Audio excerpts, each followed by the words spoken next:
On a packed plane, it's usually tough luck if you don't get on early because you end up with whatever seat is left. This often means being squished in a middle seat between two other passengers. It might be tolerable on a short flight, but on a long flight, it can be agonizing. For Jessica, it was evident that her flight was going to be an unpleasant experience as everything was taken, and the only seat left was a cramped middle seat. However, things got bizarre before she could even sit down. A man walked up to her and told her that she couldn't sit in the seat she finally found, and the reason why he said so left her flabbergasted. Jessica had been in the military for a while already and had gone through multiple training scenarios for stressful situations in battle or under duress. But for some reason, all of her situational control went out the window when the man on the plane confronted her. Her brain seemed to freeze and she started shaking. What the hell? The trip had been a long one already. Jessica was trying to get home on the holiday so she could see her family and familiarity again. She had been on a long tour of duty, and each day closer to the vacation time was tearing at her. Finally, getting her leave, she bolted for the airport, got her ticket and boarding pass, and was on the next plane out, but when she got to her seat, something was off. Modern air travel is often characterized by cost-cutting and efficiency measures that leave little room for comfort.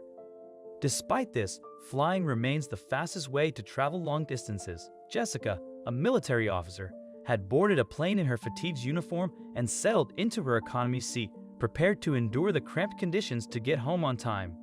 However, something strange was happening on the plane. Jessica noticed the cabin crew huddled together, talking and comparing boarding passes. One of them approached Jessica, and she could tell they were talking about her. A tall man in a suit also walked towards her, looking directly at her. He spoke to her and caught her off guard with his request for her attention. As a soldier, Jessica was well trained to handle unexpected situations when traveling, but she was tired and just wanted to get home. She didn't need any more surprises. "You're in my seat." Jessica had to do a double take. "What?" He spoke again. "I was in your seat," inferring she needed to move. Jessica was now entirely confused.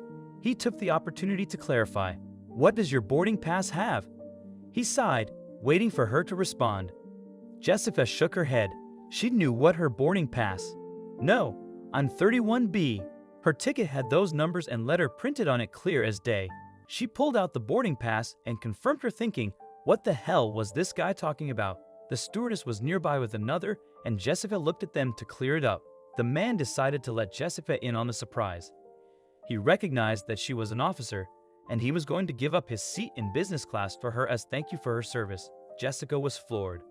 The man continued, offered Jessica his business class boarding pass, and reiterated it was a thank you for all she had done for her country.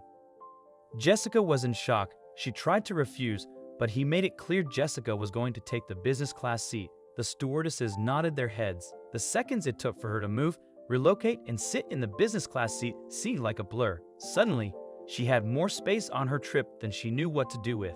What just happened? Her muscles were sore and aching from the trip on top of the beating she had taken in officer training and her tour. She was tired. The seat felt good.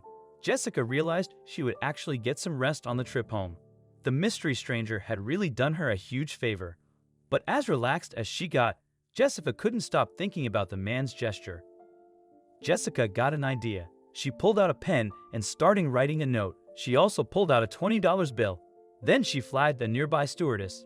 She then asked the stewardess to bring the note and the money to the man who had traded seats with her. Jessica's note was simple and to the point. She offered to buy the man a snack and drink on the plane on her, and added if everyone in the world was as nice as he was, the planet would be a better place.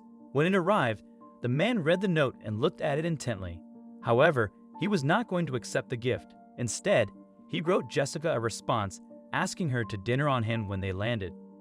Jessica's just about giggled when she read the note. A date? He was handsome. Jessica agreed to go for dinner with a stranger she met on the plane. They went to a nearby restaurant and started talking.